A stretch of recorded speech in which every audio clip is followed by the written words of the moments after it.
This ashram is a very good ashram because when I am coming, that time I am very ill, very bad condition for me. Seva is a very good, hospitality is a good. કલાકાર વલસાડના છે કે લેખક છે, દિગ્દર્શક છે, music director હતા અને દેશ વિદેશ જતા, પણ બીજા એક બોલિવૂડ વાળા અમને અહીંયા આવ્યા ને જે ઇવેન્ટ કરવા, ત્યારે એમને કીધું કે અમારા સિનિયર હતા, સોના સાંધીને થાળીમાં ખાતા.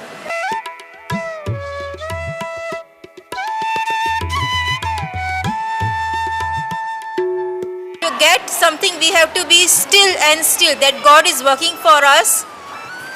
Be still and know that I am God. दुनिया बनाने वाले क्या तेरे मन में समाई, काहे को दुनिया बनाई तूने, काहे को दुनिया बनाई. મામલતદારો આવી જાય છે, SRPના જવાનો આવી જાય છે, ઉદ્યોગપતિ આવી જાય છે, ઇમ્પોર્ટ એક્સપોર્ટ કરતા હોય છે ને એવા લોકો અહીંયા આવી જાય છે. વધુ ભણેલા હોય ને આ હમણાં એક સાયન્ટિસ્ટ ને એવો આવી ગયો હતો, એની પર લેપટોપ બધું હતું, સાઉથનો હતો, પણ હવે અમેરિકામાં નાસામાં કામ કરેલું અને આવી ગયો, બધું લઈને આવ્યો હતો. પછી હવે થોડોક રેડી થઈ ગયો એટલે આપણે કોન્ટેક્ટ કરાવી દીધો. એમના બેન છે, એમના જીવન માટે, એમના બેન છે, હા એમના સગા બેન છે. આ ભાઈની તંદુરસ્તી ના હોવાને કારણે એ પોતે બેને મેરેજ પણ કર્યા નથી. રોજ 1.5-2 લાખ રૂપિયાનો ખર્ચો છે, રોજ ભગવાન મોકલે છે. રોજ 1.5-2 લાખનો ખર્ચો છે, એ બધો ભગવાન મોકલે છે. અને હવે ભગવાન ઉપર ભરોસો આવી ગયો છે કે કદાચ રોજનો 10 લાખનો ખર્ચો થશે તો ભગવાન મોકલશે, અને નહીં મોકલે તેથી અમારી સેવામાં ખામી છે.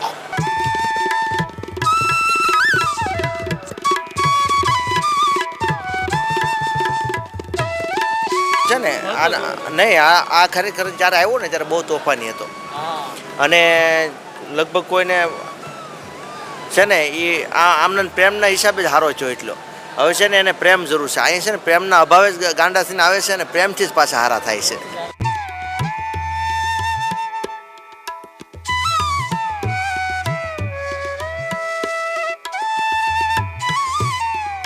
સેવા માત્રનો એક ઉદ્દેશ એવી સંસ્થાઓ સાથે આજે વાત કરવી છે. એવી સંસ્થાના ઘણી બધી વાતો તમને આજે બતાવી છે, એવી સંસ્થાની ઘણી બધી સેવાઓ આજે તમને બતાવી છે. હું છું સુરતના અમદાવાદથી મુંબઈ જે હાઈવે છે ત્યાં આવેલું એક આ સેવા આશ્રમ છે, માનવ મંદિર સેવા આશ્રમ, કે જ્યાં અનેક ગણી સેવાઓ થાય છે. લગભગ 700 કરતાં અસ્થિર મગજના નિરાધાર, જેમના પાસે કોઈ ઘર નથી કે જેમના કોઈ પરિવાર નથી, જેઓ અપંગ છે, જેઓ હોસ્પિટલાઇઝ છે, જેઓ દર્દી તરીકે છે, કે જેઓ પાસે કોઈ રસ્તા નથી, એવા લોકોને માત્ર સેવા આપતી આ સંસ્થા આજે તમને બતાવશું. આ લોકોની કેવી પરિસ્થિતિઓથી અહીંયા આવતા હોય, થોડીક વાતો કરો. આ લોકો છે ને ઘરેથી ક્યારેક 20-25, 30 વર્ષ પહેલાં નીકળી ગયા હોય.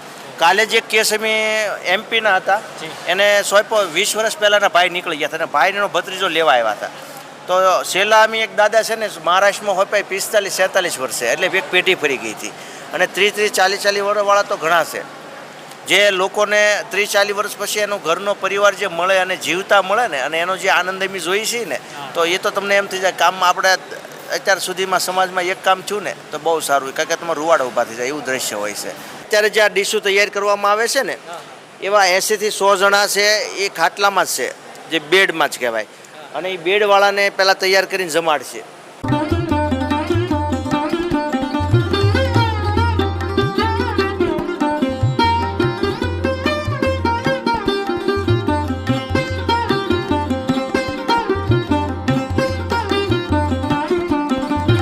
આ અશ્વિનભાઈ છે અને પોતે થોડાક બીમાર છે અને એમના બેન છે એમના જીવન માટે, એમના બેન છે, હા એમના સગા બેન છે. આ ભાઈની તંદુરસ્તી ના હોવાને કારણે એ પોતે બેને મેરેજ પણ કર્યા નથી અને એનું જીવનનું આમ તો યોગદાન આપ્યું જ કહેવાય કે એક ભાઈની સેવા કરવા માટે. આજે તો મા બાપને રાખવા નથી, પણ એમને તો પૂરી લાઈફ એમના ભાઈ માટે આપી છે. તો 2 શબ્દ આપણે બેનને કહીશું કે બેન શું કહેશો? હું એક પ્રાઇવેટ બેંકમાં જોબ કરતી હતી, નાગરિક સહકારી બેંકમાં, કોઓપરેટિવ બેંકમાં, પણ મારા મમ્મી પપ્પા એક્સપાયર થઈ ગયા, કેન્સર હતું એમને. ને મારો ભાઈ ટોટલ ડેમેજ છે. ટોટલ એટલે ટોટલ એનું બ્રેન બિલકુલ જ નથી. નાના 6 મહિનાના બાળક જેવું જ છે. એનું બધું જ કરવાનું, સેવિંગ કરવાનું, વાળ કાપવાના, નવડાવવાનું, કપડાં પહેરાવવાના, બધું જ કરવાનું. અને જમાડવાનો એના દાંત પણ નથી, અને ચાવીને જમાડવાનું. તમારી ઉંમર કેટલી છે બેન? મારી ઉંમર 51.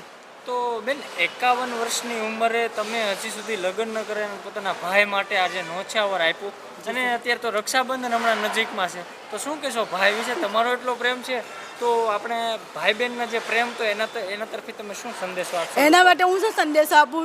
સમજવું જોઈએ પોતે, જે પણ બહેનો એમને સમજવું જોઈએ પોતાના ભાઈની જે તકલીફ છે કોઈ બહેને સમજવી જોઈએ. આપણા પરિવારમાંથી કોઈ કોઈ જ નથી. કોઈ નથી. અને તમારું મૂળ ગામ કયું બેન? અંકલેશ્વર. અંકલેશ્વર. અચ્છા, તો આ ભાઈની ઉંમર કેટલી છે? અને એની આને પહેલેથી 48. અને જન્મથી એ જન્મ્યો ત્યારે સારો હતો, 5-6 મહિનાનો થયો પછી એને તાવ આવેલો. તાવ એને મગજ પર 3 દિવસ રહ્યો. અચ્છા, પછી એને લઈ ગયા તો એને ટોટલ બિલકુલ જ બ્રેન ડેમેજ ત્યારનું જ થઈ ગયું એમ. અને આને આવું રીતે આમ માથામાં આમ કરો તો જ એને સારું લાગે. સારું લાગે. એને દુખાવો થતો હોય? એને શું થાય છે ખબર નથી, પણ ડોક્ટર એવું કહે છે કે એના નાના મગજનો વિકાસ નથી થયો અને એટલા માટે એ માથામાં ઉમારાવે છે.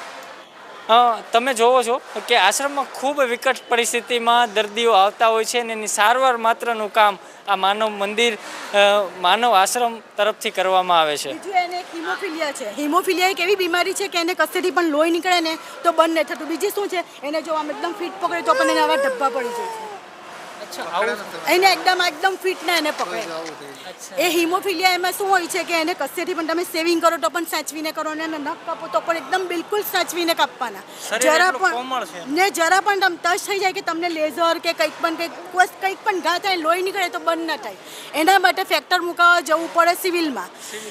એની ફેક્ટરની કિંમત 15-20-25 હજારની બોડી પ્રમાણે એનું અત્યારે હાઈપર ડોઝ આપવા પડે. 3000 યુનિટ એને અપાવીને આપી છું. 30,000નું એમણે એને ઇન્જેક્શન મુકાવીને આપી છું. આ ગવર્મેન્ટે સારું છે, કેટલા ફ્રી કરેલા છે. આવી સંસ્થા છે તો અમારા માટે સારું છે. બેન, આ સંસ્થા વિશે તમારે આ સંસ્થા વિશે મને કશું જ નથી કહેવું. આ સંસ્થા બસ મારું પિયર છે, મારું સસુરાલ, તમે જે કહેવાય બધા આ જ છે.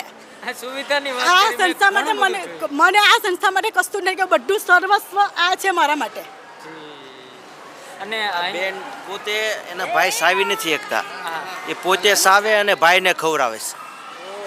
એટલે સમર્પણ છે એ બેનનું આખું જીવન ત્યાગ છે ને. હિમોફિલિયામાં એના બધા દાંત નીકળી ગયા છે. હિમોફિલિયાના એને એટેકમાં તો અત્યારે કોઈ પણ વસ્તુ કડક જમવી હોય, જમવા માટે હોય તો મારે એને ચાવીને જમાડવી પડે છે. અત્યારે મારા ઘરેથી પણ હમણાં આવી છું, લટકતી તલવાર આવી છું, કારણ કે ત્યાં પાણી આવી જેવી પરિસ્થિતિ છે. સરદાર સરોવરમાંથી પાણી કાલે 1.5 લાખ ક્યુસેક છોડેલું છે. મારા ઘરમાં પાણી આવી જાય છે. તમારો બેન ભાઈ પ્રત્યેનો પ્રેમ ખૂબ ચેનલના લોકો જોશે અને લાખો લોકો જોશે. શું નામ છે તમારા? અત્યારે આશ્રમમાં કેવી મજા આવે? હે, કોણ ધ્યાન રાખે તારું કોણ ધ્યાન રાખે? નહીં. ક્યાંથી આવ્યો તું? તું એક શું કહે છે? કુવેત. એટલે આની પરિસ્થિતિ કઈ રીતની હતી? અને બહુ તમારે આ તો છે ને નહીં, આ ખરેખર જ્યારે આવ્યો ને ત્યારે બહુ તોફાની હતો. અને લગભગ કોઈને છે ને એ આમને પ્રેમના હિસાબે જ હારો છો એટલો. હવે છે ને એને પ્રેમ જરૂર છે. અહીંયા છે ને પ્રેમના અભાવે જ ગાંડા થઈને આવે છે, અને પ્રેમથી જ પાછા હારા થાય છે. અને ભરતભાઈ, ઓલી તમે વાત કરી કે કેટલા લોકો અહીંયાથી સાજા થઈ અને પોતાના સ્વસ્થ મગજ થઈને પાછા પોતાના ઘરે ગયા, એટલે કેટલા જણા કીધા? 2400 જણા. અને 20, 30, 40, 45 વર્ષો એક પેટી ફરી ગયું હોય. અને જ્યારે એ આવે ને, અને પાછા સારા ઘરના હોય છે, એવું નથી બધા વ્યવસ્થિત. ડેપ્યુટી મામલતદારો આવી જાય છે, SRPના જવાનો આવી જાય છે, ઉદ્યોગપતિ આવી જાય છે, ઇમ્પોર્ટ એક્સપોર્ટ કરતા હોય છે ને એવા લોકો અહીંયા આવી જાય છે. અને વધુ ભણેલા હોય ને આ હમણાં એક સાયન્ટિસ્ટ ને એવો આવી ગયો હતો, એની પર લેપટોપ બધું હતું, સાઉથનો હતો, પણ હવે અમેરિકામાં નાસામાં કામ કરેલું, અને આવી ગયો બધું લઈને આવ્યો હતો. પછી હવે થોડોક રેડી થઈ ગયો એટલે આપણે કોન્ટેક્ટ કરાવી દીધો. અને બીજી અહીંની જે સુવિધાની વાત કરવી છે કે એટલો સરસ આશ્રમ છે, બધી ફેસિલિટી સુવિધાઓ છે, જમવા બાબતનું જો મેનેજમેન્ટ મેં જોયું. અહીંયા શરૂઆત તમે જ્યારે કરી એની થોડી વાતો કરવી છે કે આ જે નાનું રૂપ હતું, કેટલા વર્ષોથી આશ્રમ તમારો ચાલે છે, અને બીજું કે આ જે સુવિધા માટે તમારું જે મેનેજમેન્ટ છે ને એ બધું કેવી રીતે તમારામાં વિચાર? આ તો મુખ્ય કેવું હોય કે આ જે 700 લોકો જે અહીંયા સેવા પ્રભુજી સેવા લે છે ને એનો મુખ્ય આધાર તમે લોકો હોય, તમે ટ્રસ્ટી હોય કે અધ્યાપક હોય, તો તમારી જે શરૂઆત છે ને એની થોડીક વાત કરો. આ સંસ્થાને ટોટલ 18 વર્ષ થયા. અને એક બેનને મંદબુદ્ધિ હતી અને એને ડિલિવરી થઈ ગઈ છે રોડ પર, એટલે છોકરું બાળકે રોડ પર પડ્યું છે. ત્યાંથી અમારી શરૂઆત થઈ. પછી અમે 6 વર્ષ સુધી દર શનિ રવિ ફરવા ન જતા, મૂવી જોવા નહોતા, ફેમિલી સાથે ફરવા નહોતા. દર શનિ રવિ રજાના દિવસે જાતે બધા નીકળતા ટુ વ્હીલ લઈને, અને જ્યાં જ્યાં આવા લોકો હોય એને નવરાવી ધોવરાવીને ખવડાવી પીવડાવીને નવા કપડાં પહેરાવીને નખ બગ કાપીને ત્યાં પાછા છોડી દેતા. 6 વર્ષ એમ ચલાવ્યું. 6 વર્ષ પછી એક અહીં ગોથાણમાં નાની એવી જગ્યા અમારે લાલજીભાઈ બારડાએ આપી વાપરવા, તો 6 વર્ષ ત્યાં ચલાવ્યું. અને ત્યાં આપણે મનોહરભાઈ કાકડિયા ત્યાં આવ્યા અને એને કીધું તમે જગ્યાએ લો, હું આશ્રમ આખો આશ્રમ મનોહરભાઈ કાકડિયાએ બનાવી દીધો છે. 18 કરોડ રૂપિયાનું દાન આપી. છતાં એને અમારે તકતી મારવાની છૂટ આપી રૂમના, અને એ પૈસા જે આવ્યા એ 8 કરોડની મેં જગ્યા લીધી. અને અહીંયા 6 વર્ષ છે આવ્યા ને, પણ અહીંયા 6 વર્ષ આ ચા ને આવ્યા પછી અમે 1 રૂપિયાનું દાન નથી માગતા.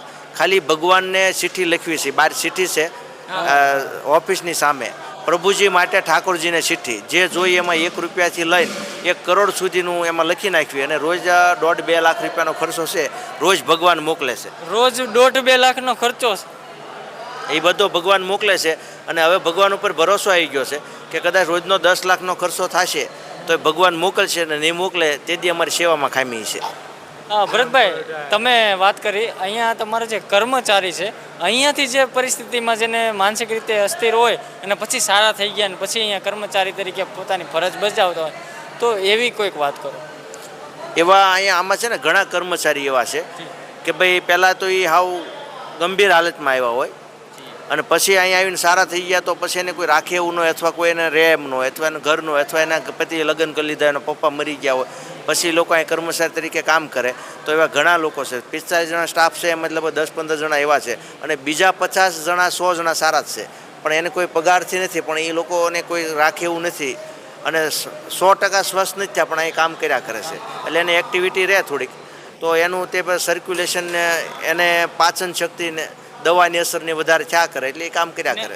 આ જે પ્રભુજી હોય એનું શેડ્યુલ આપણે સમયસર જે માળખું ગણવી, સવારે ઉઠવાથી લઈને સાંજે સુવા સુધીનું, એ તમામ મેનેજમેન્ટ જોયું, એ પણ આપણે ચેનલમાં બતાવશું. પણ એની થોડીક સમયની જે ટાઈમ ટેબલ છે એની થોડીક વાત કરો. સવારે ઉઠવાથી લઈ અને સાંજે સુવા સુધીમાં, અને બીજી સુવિધાઓ કઈ કઈ મળે છે એ પણ આપણે બતાવશું ચેનલ પર. આપણે સવારે છે ને આ લોકો 5-5:30 જાગે છે. પછી એને અમારે જયરામ ભગત અહીં જે ટ્રસ્ટી છે ને એ અહીંયા જ રહે છે. એટલે સવારમાં ભજન કીર્તન કરાવે, યોગા પ્રાણાયામ કરાવે, સત્સંગ કરાવે, એ આરતીને એવું બધું કરાવે. પછી 7 વાગે જમાડી દે છે. 7 વાગે જમાડી દીધા પછી એની રીતે બધાને આ બધું સાફ સફાઈની ચાલુ હોય, અને એની રીતે અમુક આટા મારતા હોય અને બધા એન્જોય કરતા હોય. પછી 11 વાગે બપોરે જમાડી દઈ. બપોરે 11 વાગે જમાડી દઈ એટલે 12 વાગે સુવરાઈ દઈ. 12 થી 2:30 વાગ્યા સુધી સુવરાઈ દઈ. બધાને અંદર પેક કરીને સુવરાઈ દે. 2:30 વાગ્યા પાછા જગાડવી, એટલે ચા પાણી નાસ્તો, કોઈ આઈસ્ક્રીમ લાવ્યું હોય કે કોઈ ફ્રૂટ લાવ્યું તે ખવડાવી છે. અને પછી ઘડી કલાક આટા મારે, પછી 4:30-5 અમે એને રાસ ગરબા ચાલુ કરવી. એટલે એની રીતે રાસ ગરબા લે, મ્યુઝિક થેરાપી મળે, થોડુંક હલનચલન થાય, એને પાચન વધે, લોહી સર્ક્યુલેશન વધે, એના માટે 1 કલાક એ બધા રાસ ગરબા લે. એમાં કોઈ તાળી પાડે, કોઈ હાલે, કોઈ નાચે, એ રીતે કર્યા કરે. સવારે સાંજે 6-6:30 જમાડી દઈ અને 8 વાગે સુવરાઈ દઈ. 8-8:30. I am coming 2022 in 17th July. 3 years running now. This ashram is a very good ashram because when I am coming, that time I am very ill, very bad condition for me. Seva is a very good, hospitality is a good.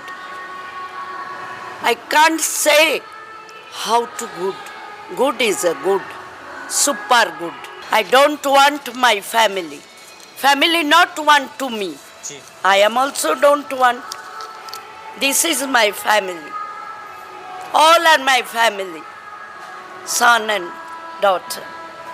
उनको भी foundation है, तो उसी विषय में हम कुछ नहीं बोले. जी, आपका साल कितना हुआ? कितने साल के आपके उम्र? हम 63. 63 उम्र में आप यहाँ ये सब महिलाओं माताओं को देख रहे हैं. हाँ. और उसकी जो परिस्थिति में सुधार आ रहा है, तो आप गुजरात के और पूरे भारत के ये जो काम करते हैं सेवा के लिए, उसको आप क्या संदेश देना चाहते हैं? मैं यही बोलेंगे, जो भी आप लोग सेवा साथी लोग जहाँ भी हो, कोई भी आश्रम में हो, मन लगा के प्रेम से करो. प्रेम चाहिए इन लोग को. ये लोग प्रेम की भूखे हैं जो घर से नहीं मिले. आज हम भी वही भूखा. आपका ग्रेजुएशन, आपका पढ़ाई लिखाई? ग्रेजुएशन आया मैं फिलोसफी एमए जी इन कोलकाता यूनिवर्सिटी. जी। आप इतने पढ़े लिखे Yes, हो? I was a teacher. अच्छा So long time, 29 years in St. Mary's in Kolkata. જી. તમે જોઈ શકો છો કેટલી પરિસ્થિતિઓમાંથી, અલગ અલગ પરિસ્થિતિઓમાંથી લોકો અહીં સેવા અર્થે, અહીંના જે સંચાલકો સેવા માટે લોકોને અહીં સેવા આપી રહ્યા છે. ઘણા બધા આવા પરિસ્થિતિના માતાઓ, બહેનો, વડીલો, પુરુષો ઘણા બધા છે. આમ ખાસ કરીને આપણે જોઈએ તો માનવ મંદિર, આપણે મંદિર ભગવાન માટેનું હોય, પણ આ મંદિર માનવ માટેનું છે કે જેને માનવીની સેવા થાય છે. દાદા, શું નામ છે તમારું? મારું નામ મુકેશ બાબુભાઈ મિયાત્રા, ગામ રામપુર તોરી, જિલ્લો અમરેલી, તાલુકો કુકાઓ, વડિયા. અહીંયા હું હીરાનું કામ કરતો, પણ મને પગમાં છે ને બહુ તકલીફ પડી ગઈ હતી. એમ ડૉક્ટર એમ કહેતા કે આને પેરેલિસિસ છે, પેરેલિસિસ છે. પછી આ ટ્રસ્ટીના માણસને ફોન કર્યો મારા ભાઈને કે કાંઈ વાંધો ના, આશ્રમમાં આરામ કરી સારું થઈ જાય. આ લોકો મને દવા ચાલુ કરી દીધું. સવારમાં કસરત કરાવે, દાદાની ચલાવે. તે પછી પ્રમુખ સાહેબને પૂછે ભાઈ કંઈ તકલીફ નહીં, કોઈ તકલીફ, એક્સ્ટ્રા પડાવ્યા, હંધું પૂરેપૂરી દવાની અને પૂરેપૂરું જાણકારી આપે આ ટ્રસ્ટીના માણસો. કોઈ બી તકલીફ હોય સવારમાં ગરમ પાણીથી નવડાવે, બ્રશ કરાવે, સવારમાં નાસ્તો, પાછા એમ કે ઘડીક આરામ કરો, ચા પાણી પીને પછી આરામ કરાવવા દઈએ.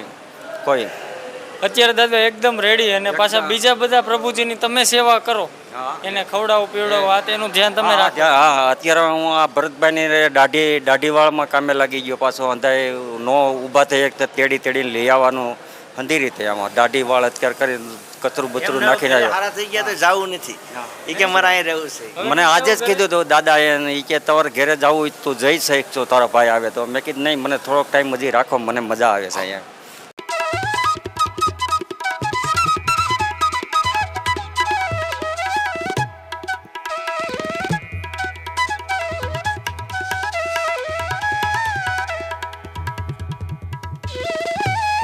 જવું છે ક્યાં જાવ છો?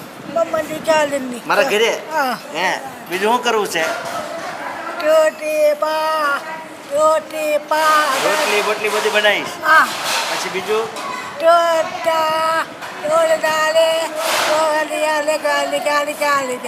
કપડા હારા પહેરવા છે. અન્નમ વેણી છે, સમજો, એ વેણી નાખ્યા જ કરે અને વેણી લાવવી પડે. કેમ? નામ વેણી છે. હા, એનું નામ વેણી પાડી દીધું. એનું નામ એને ખબર નથી એટલે વેણી પાડી દીધું. વેણીનો બહુ શોખ છે. હવે વેણી લેતો આવીશો. આ એટલો બધો મોટો આપણો કોલ્ડ સ્ટોરેજ બનાવી દીધો છે દાતાશ્રીઓએ કે આ કોલ્ડ સ્ટોરેજની અંદર કદાચ 6-8 મહિનાની વસ્તુ, શાકભાજી બધું રાખવાનું થાય તો રહે એમ 1000 માણસોનું. આપકા નામ? My name is Shamim Saifi. Shamim Shabir Saifi. जी. और आपको यहाँ पर आने के लिए क्या प्रोसीजर थी और आप कौन सी स्थिति में इधर आए? मैं एक्चुअली यहोवा विटनेस की ग्रुप ज्वाइन किया है, કરેલો છે. અને યહોવા વિટનેસના ગ્રુપમાં જે પણ શિક્ષા અમે આપેલી છે તુર્કીમાં તે પ્રમાણે અમે જઈ રહ્યા છે. એ પ્રમાણે અમે હાથમાં વોટરની બોટલ લઈને સાંજના પ્રયાસ કરો, ટ્રાવેલિંગ કરો. અને તે ટ્રાવેલિંગ ચોક બજારથી લઈને સુરતમાં ચોક બજાર ચર્ચથી લઈને સ્ટાર્ટ કરીને આખી રાત પ્રયાસ કરો અને સીધા અમે અહીંયા આવ્યા. અને એ પ્રગટ અમારી યહોવા વિટનેસના ગ્રુપના હિસાબે જે ટ્રેનિંગ આપી એ પ્રમાણે અમે ચાલુ રાખેલા છે तुर्की ये आश्रम में आपको कितना सपोर्ट मिलता है, कितना प्रेम मिलता है, इसी कामगिरी के बारे में, इसकी सुविधा के बारे में आप क्या कहना चाहोगे? ये आश्रम एक्चुअली बहुत ही पवित्र है. इट्स वेरी पवित्र. और जैसे गौतम बुद्ध को एनलाइटनमेंट उनको कार्य की ज़रूरत नहीं थी कि किस कार्य की, वो सिर्फ स्थिरता की स्थिति में एनलाइटनमेंट पाए थे. वैसे ही मेरा यही ये है કે we have to get something we have to be still and still that God is working for us. Be still and know that I am God like that. आप इंडिया के बाहर कहाँ कहाँ प्रवास कर चुके हो? मैं ईरान गई છું, ઇરાક ગઈ છું અને યુરોપમાં 5 વર્ષ રહી છું અને મારા હસબન્ડ તુર્કીના છે. આશીર્વાદ માનવ મંદિરનું આ કિચન છે. અહીં બને એક જ જગ્યાએ બે વસ્તુ, પણ પુરુષમાં ડાઇનિંગ હોલમાં અહીંથી જ જાય, મહિલામાં અહીંથી જ જાય અને મહેમાનો આવી અહીંયા જમે છે. મહેમાનો જમી લે પછી સ્ટાફ જમે છે. અને જ્યારે પણ મહેમાનો આવે તો ક્યારેય પણ અહીં ઘટ્યું નથી. અને જેટલા મહેમાન આવે એ બધા, કોઈ એનિવર્સરી ઉજવવા આવે, કોઈ બર્થડે ઉજવવા આવે તો એ બધાનું જમણવાર અહીં હોય છે. ભરતભાઈ, આપણે ફોનમાં વાત થઈ કે હું આવું છું અહીંયા, તો તમે કીધું કે અહીંયા જ તમારે ભોજન પ્રસાદ લેવાનો છે, પણ તમે મને વાત કરી કે જે આ મિની બગદાણા છે, તો ખરેખર ભગવાનની કૃપાથી અહીંયા એક પણ દાણો ઘટતો નથી. અહીંયા ક્યારેય પણ 100 જણા આવી ગયા, 200 જણા આવ્યા ને તો ક્યારેય બીજી વાર રાંધવું નથી પડ્યું. અને એમ કોઈ પણ તમે હવે આવો, આજે તમે પહેલી વાર આવ્યા છો તો તમે હવે આ તમારો આશ્રમ, આપણે બધાનો જ આશ્રમ છે. અહીંયા ક્યારેય આશ્રમમાં પરમિશન નથી લેવી પડતી. તમે ટ્રસ્ટીની ઓફિસમાં, મેન ખુરશી બેહો, તમને કોઈ પૂછવામાં નથી આવતું કે તમે અહીં કેમ બેઠા, કોણ આવ્યા. 100 જણા લઈને અહીં ડીશું લેવા માંડો અને જમવા માંડો, તમને એમ પૂછવા નથી આવે ક્યારે આવ્યા, કોણ છો. અને અહીં એક જ નિયમ છે કે બધાને જમાડીને મોકલવાના. અહીંયા આ છે ને, અહીંયા રસોઈ તો બધાની એક સરખી જ બને કાયમ માટે. મહેમાન હોય કે ન હોય, આપણે ઘરે બનાવી એવી જ રસોઈ બને છે, પણ ખાલી વ્યવસ્થા અલગ છે કે મહેમાનો આવે અને સ્ટાફ અહીં જમે. પહેલાં ભગવાન છે ત્યાં જમે બે જગ્યાએ. અને અહીંયા તે રોજ આપણે ઘરે જે બનાવી એ ટાઈપનું આખું શાક, રોટલી, છાશ અને ખીચડી બધું બનાવવામાં આવે છે. એકદમ સાદું ભોજન જ બનાવવામાં આવે છે. એને ઓપરેશન કરેલું છે, પણ આ વ્યક્તિ સિવિલમાં હતા ને તમે? હા, અહીં ઓપરેશન કરેલું છે, પણ હાથે અને પગ બાંધી રાખવા પડે છે કે એના ટાંકા તોડી નાખે છે, એના પોતાના હોઠ તોડી નાખે છે. એટલે એ આ હાથ બાંધી રાખવાનો 1.5 મહિનો ધ્યાન રાખશું ને એટલે એનું ઓપરેશન વાળું કમ્પ્લીટ થઈ જાય છે, પછી વાંધો નહીં આવે. આ ફાઇલ, આ જે કોઈ પણ દર્દીને અમે કોઈ પણ પ્રભુજીને રોડ પરથી ઉપાડે ને એટલે આ ફાઇલ બનાવવામાં આવે. એનો પહેલો ફોટો હોય, પછીનો હોય છે, અને એને તમામ રિપોર્ટ અને પોલીસનું લખાણ સાથે આ કમ્પ્લીટ કરવામાં આવે છે. અહીંથી 100-200 લોકો સાજા થઈને અને આખા ભારત દેશમાં એના ઘરે પરિવાર સાથે મિલાપ થઈ ગયા છે. તો એમની સાથે આ ફાઇલ પાછી આપવામાં આવે. એમને દવા લેવાની થાય ક્યારેય તો આમાંથી લઈ શકે છે, અને આજીવન દવા ચાલુ રાખવાની થાય. અને પૈસા ન હોય તો દર મહિને એ ફોટો પાડીને મોકલે, આજીવન દવા અહીંથી મોકલવામાં આવશે આખા ભારત દેશમાં. એટલે આ ફાઇલમાં એના તમામ જે રિપોર્ટ લખેલા હોય કે આને આ પ્રોબ્લેમ છે, આ સારું થઈ ગયું કે આ છે તે, બરોબર? હા, અને એની દવા લખેલી હોય છે, એ દવા આપવાની હોય છે. એની અહીંયા મેડિકલ છે. આ મેડિકલ છે, અને આમને છે ને નામ તો એ ગમે એ બોલે જી, પણ નામ જે બોલે લખી નાખવી, એનો ફોટો લગાવેલો હોય જી. આ ફોટો લગાવેલો જે હોય છે ને એ પ્રમાણે દવા આ લોકો નર્સિંગ સ્ટાફ કરી નાખે તૈયાર. અને આ સ્ટાફ તમારી પાસે કેવડો છે? स्टाफ 45 जनानो जी. दुनिया बनाने वाले क्या तेरे मन में समाई, काहे को दुनिया बनाई तूने, काहे को दुनिया बनाई, काहे बनाए तूने माटी के पुतले, धरती ये प्यारी प्यारी मुखड़े उजले, काहे बनाया तूने दुनिया का मेला, जिसमें लगाया जवानी का खेला, कुप चुप तमाशा देखे वाह रे तेरी खुदाई, काहे को दुनिया बनाई तूने, काहे को दुनिया बनाई, दुनिया बनाने वाले क्या तेरे मन में समाई, काहे को दुनिया